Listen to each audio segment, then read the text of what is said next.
سلامونه او ښې چارې. همدا څو ورځې مخکې د زمري په 24مه کابل ته د طالبانو له ننوتو سره سم په افغانستان کې د تاریخ یو څپرکی پای ته ورسید او یو بل څپرکی واوښت. په تیرو 40 کلونو کې د هر نظام له پرځېدو سره د دې هیواد د داستان څو څپرکي اوښتي چې یو یې څه باندې 20 کاله مخکې بدل شو. دا څپرکی که څه هم تر پایه خونړی و، خو د محتوا له پلوه متفاوت و او د افغانستان په تاریخ کې د لومړي ځل لپاره افغانانو تجربه کړ. د دې څپرکي د داستان په پاڼو کې یو روښانه نوم د شکري بارګزۍ و. میرمن بارګزۍ که ژورنالیسته وه، که د ولسي جرګې غړې وه، که په جرګه کې د دریم خط لاروی شوه او که د دولت سفیره شوه، نوم یې هر چاته آشنا و. اوس میرمن بارګزۍ له کابله راوتلې ده. خبرې ورسره کوم. څه پېښ شول میرمن بارګزۍ؟ اول خو ستړي مه شئ. څه پېښ شول؟ څنګه راووتئ او څه مو ولیدل؟ قصه هغې نه شروع شوله چې متاسفانه هیچا فکر نه کاوه چې حکومت به په دا رقم باندې سقوط وکړي چې حد اقل خلک ونشي کولی چې هغه خپل اساسي اسنادونه ترلاسه کړي. یعنې یکشنبې ورځ د نورو ورځو په شانتې نورمال شروع شوه. مخکې نه ما د تګ پلان و، ټیکټ مې اخیستی و چې سفر ته لاړ شم. متاسفانه په میدان لاره باندې ډیر زښت بیروبار و، بې نهایت بیروبار و، او دغه بیروبار باعث شو چې هغه خپل اصلي پرواز نه چې هندوستان ته و د هغې نه پاتې شم. خو بیا مال چې بل پرواز چې د ترکیې دی هغه مو واخله. میدان هوایي ته چې دننه شوم، البته د اشرف غني حکومت و، خو ډیر خلکو ویل چې فیسبوکونو کې دوی لیدلی چې ملا برادر راغلی او نظام بدل شوی. ما باور نشو معلومه چې دا کیدای شي چې یو پروپاګاندا یو شایعه یو څه، یعنی تر دې اضافه مې باور نه کېده چې دا یو حقیقت وي. هلته د پی سی آر تست لپاره لاړلم، مګر متاسفانه د پی سی آر تست هم تقریبا 2 ساعته ونیوه ځکه چې زښته بیروبار و، او هر څوک چې مې پیژنده په وطن کې، وزیر نه نیولې تر وکیل، معین، هر څوک چې و او مالته و دوی. ما لپاره پوښتنه همدا وه چې آیا رښتیا وضع داسې ده؟ په هر صورت سره طیاره کې کېناستو، طیاره پرواز لپاره آماده وه چې متاسفانه په آخري لحظه کې پایلوټ اعلان وکړ چې په طیاره کې خلک د سلا سره دننه شوي دي، نو په همدې وجه باندې دوی پرواز نشي کولی. او هغه وخت چې زه پوه شوم چې په رښتیا سره شاوخوا ته مې کته 80% مسافرین هغه پاسپورت او بوردن پاس او دا شیان درلوده، 10% یې نه درلوده. او تر دې حده پورې مسافرین ډیر شو چې په 3 نفرې چوکۍ کې دوی غوښته 15 کسان کینی.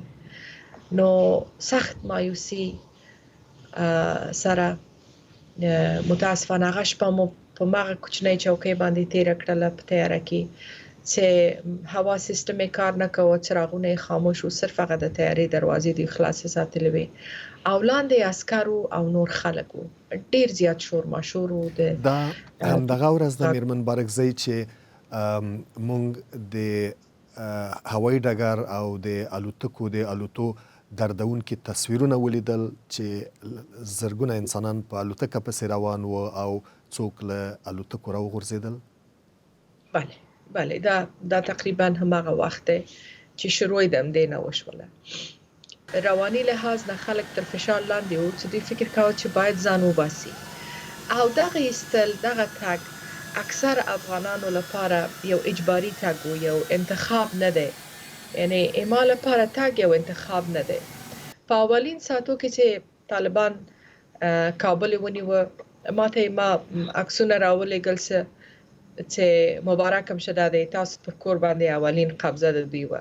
او ما هیڅ باور نه کېده چې یعنې زما سره خو صرف یو ژبه ده او یو قلم دی، نو دوی چې د یو ښځې نه دا رقم غچ اخلي او ورپسې دي، نورو سره به څه وکړي؟ میدان هوایي کې چې متاسفانه هغه شپه طیاره کې تېره شوله او سهار دا فکر وکړ چې باید وځو. کله چې عکسونه ما ته راغی پوه شوم چې طالبانو ما پسې دي، ځکه چې په دې اواخرو کې هغه حقایق ما نړیوالو سره شریکوله د خپل انټرویوګانو له لارې چې فکر کوم اکثر خپل طالبان هم نه پرې پوهېده. هغه لوبې چې د افغانستان سره کیږي، هغه جفا چې د افغانستان سره وشوله هغه ما شریکوله، او کم ظلم او وحشت چې د دوی لخوا نه هغه سیمو باندې چې دوی نیولې او په هغه وخت کې کابل لا نه و سقوط، دا ما ولیکله په لیکلې بڼه باندې. او اوسه پورې هم هغه ښځې چې ما سره تماس نیولی دي هغوی ژوندي دي الحمدلله. هغوی به یو ورځ خامخا راځي او خپل دردونکې او زړه خوږونکې قصې به کوي. هغه مهاجر چې ما ولیده چې تخار نه راغلي وو، قندوز نه راغلي وو، کابل کې ځای په ځای شوي وو، زه څو ورځې هغو سره مصروف وم چې هغوی ته خپل واس و توان اندازې پورې مرسته وکړم. دا هغه متاسفانه هغه قصې دي، هغه ترخه قصې دي چې په تاریخ کې باید سړی له یاده ونه وباسي. میدان هوایي کې چې ما ولیده چې خلک ډېر ګڼه ګوڼه ډېره ده. هر ځای ته چې مې ټلیفون کاوه متاسفانه هیڅ هم جواب نه راکوه، ځکه چې وضعیت مقصد مو د دولت او د امنیتي ادارو چارواکي دي؟ دولت او امنیتي ادارو چارواکو نه مې دې نه مخکې هم ګیله او تمه او توقع نه درلوده او په هغه وخت کې مې هم نه درلوده. حد اقل هغه بین المللي شمیرو سفارتخانو باندې مې لږ غوښته حساب وکړم، ځکه چې هغوی دغه ویلي وو چې د افغانستان په افغانستان کې میدان هوایي به خوندي ځای، د دوی سفارتخانې به د دوی ډیپلوماټیک کارمندان به او د دوی عسکر به. هدف مې دا نه و چې هغوی ته پناه ویسم، مګر هدف مې دا و چې ورته ووایم چې تاسو دغه وضعیت جوړ کړئ، مسؤلیت واخلئ او خلکو ته خوندیتوب ورکړئ. په هر صورت سره کوم چیرته چې زه ناست وم د یو 3 نور کورنیو سره طالبان راغی، متاسفانه ښه و چې مخ مې پټ و، ویې نه پیژندم. بیا هلته لاندې ځکه چې دغه ځای نه ووتم بل ځای ته لاړلو، هماغه خلک بیا موږ پسې شوله، مګر مشکوک وو خو سل په سله باور یې نه کېده. بیا چې لاړم باندې په یو قسط نه به ځان وایسته، متاسفانه هلته هم وضعیت کاملا متفاوت و. متفاوت په دې معنا باندې و چې خلک زښته ډېر و او په هغه کې هر قسم خلک و. میرمن بارکزی، په دغه شیبو کې چې تاسو سره دا ډول چلند کېده په میدان کې دننه، دلته نړیوال ځواکونه نه وو که دلته د دولت نه وو، خو نړیوال ځواکونه خو هلته دولت خو تر ننه پورې هم نشته. سړی نه پوهېږي چې کوم دولت کوم مسؤل ارګان او څنګه سړی باید ورسره چلند وکړي. او پاتې شو نړیوال ځواکونه. ولې د امریکایي عسکر په مخ کې چې یعنې 1.5 متر فاصله موږ هغې نه درلوده، په قنداقو وهل شو او مرمۍ په موږ باندې تېرې شولې. دوی هیڅ مداخله ونه کړه؟ سربیره پر دې چې دوی مداخله ونه کړه، متاسفانه دوی هم فایرونه شروع کړه، هوایي فایرونه.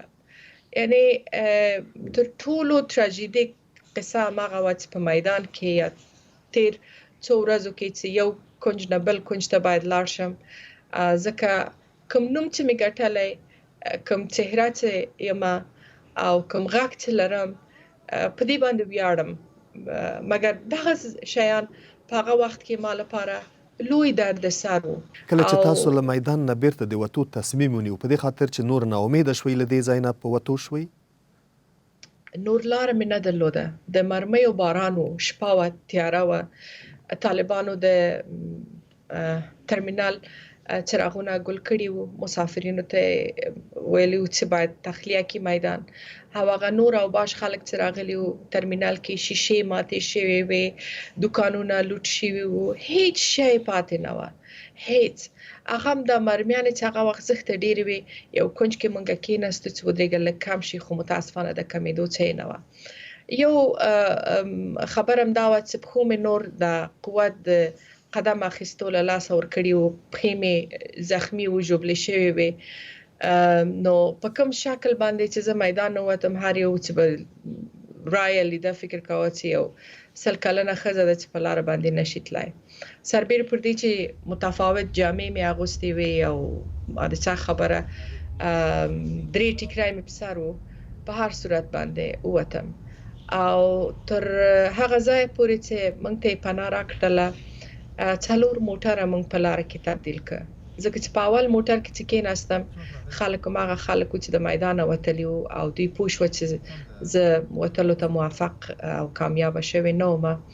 نو ځکه مې د مجبوریت له رویه نیمه لار کې کاته شولو بیا بل ټکسي کې کېناستو بیا د ټکسي نه کاته شو شخصي موټر کې کېناستو بیا د شخصي موټر نه کاته شو بیرته ټکسي کېناستو زما یې طالبانو نه و او نه ده یې صرف خدای نه پکار ده مګر دغه مې هم ځان ته حق نه ورکوه چې ما په خاطر هلته نور بې ګناه خلکو ته تاوان ورسیږي زیان ورسیږي ځکه چې تاسو بهتره پوهیږئ چې هغوی بې رحمه خلک دي او په هیڅ چا باندې رحم نه کوي په دغه وخت کې میرمن بارکزی بخښنه غواړم په دغه وخت کې چې تاسو دغه ټول جریان سره مخامخ کېدئ له نورو ښځینه فعالانو ملګرو سره او نورو سیاسي څیرو او سیاستوالو سره په تماس کې وئ پوهېدئ یو په بل باندې چې څوک چیرته دي بله کوم ښځو سره چې ما تماسونه و اول خو د خپل اډوایس به مې شریکوله چې لطفا تاسو دغه کارونه وکړئ